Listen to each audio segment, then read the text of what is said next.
फळबागायतदारांनो आणि पेरबागायतदारांनो, तर या ठिकाणं ही जी व्हरायटी आहे ही रेड डायमंडची आहे. हे लागवड होऊन 2 महिने 14 तारखेला पूर्ण झालेले आहेत. तर अशा पद्धतीनं ही फूट आहे, नवीन फूट अशी निघते पहा. शेजारची पण झाड दाखवतो तुम्हाला.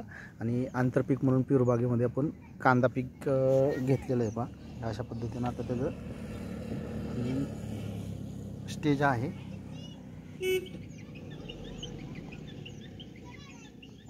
त्यानंतर ही जी ग्रोथ किंवा इतर जे फूट निघते ते अशा पद्धतीनं या ठिकाणी चालू आहे.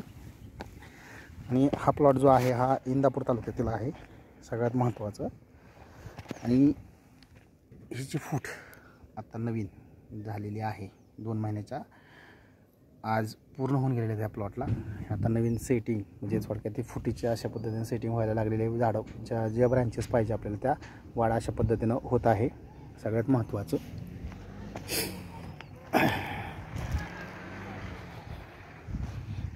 ही फूट तुम्हाला वेगवेगळ्या झाडांमध्ये दाखवतो आहे. अशा पद्धतीनं फूट ही नवीन आहे चालू झालेली, तर ती होणं गरजेचं आहे.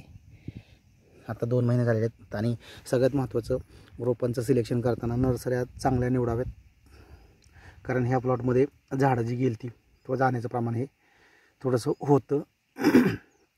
कारण की त्या ठिकाणं जे काही मातृवृक्ष असतात त्याच्या मातृवृक्षाच्या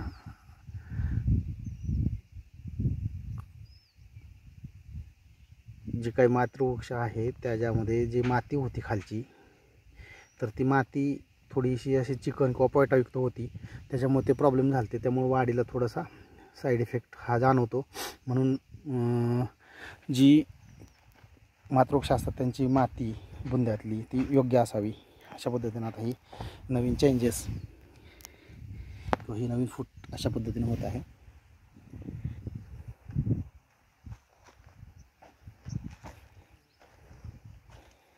ही जी व्हरायटी आहे ही पुन्हा एकदा सांगतो की बाबा ही रेड डायमंड आहे. आणि रेड डायमंड हे तुम्ही जर टेस्ट केलं तर ॲपल ॲज इट इज ॲपलसारखी टेस्ट या रेड डायमंड पेरूमध्ये आहे, जी कीपिंग तैवानमध्ये नसते.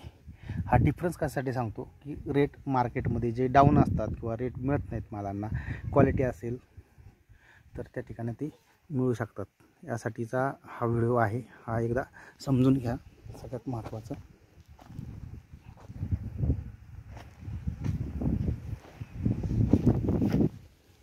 फूट थोडीशी लेट झाली, कारण की मातृवृक्षामध्ये असणारी माती पोयटा मातीयुक्त असल्या कारणानं लेट होते. आणि याच प्लॉटमधला व्हिडिओ जो आहे तो आपला जुना पण आहे, तो सुद्धा तुम्ही पाहून घ्या. कारण त्यामध्ये ती कलम निवडताना काय काळजी घ्यावी वगैरे ह्यासाठीचा व्हिडिओ आहे.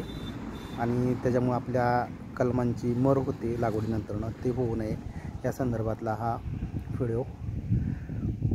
हा आजचा जो व्हिडिओ आहे हा फूट कशी झालेली आहे 2 महिन्यामध्ये ग्रोथ वगैरे ह्या सगळ्यासाठीचा आहे. आणि याच्यापूर्वीचा जो व्हिडिओ आहे ह्याच रेड डायमंड व्हरायटीचा आहे. त्यामध्ये आलेले जे प्रॉब्लेम किंवा ज्या काही समस्या येत होत्या त्या संदर्भातला सुद्धा आहे.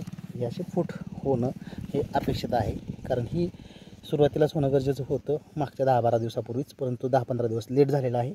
त्याचं कारण एकच की बाबा कलम जे मिळतात किंवा आपण जे कलमांचं सिलेक्शन करतो तर ते चांगल्या नर्सरीतून असावं, हीच या व्हिडिओच्या मधून सांगण्याचा उद्देश आहे.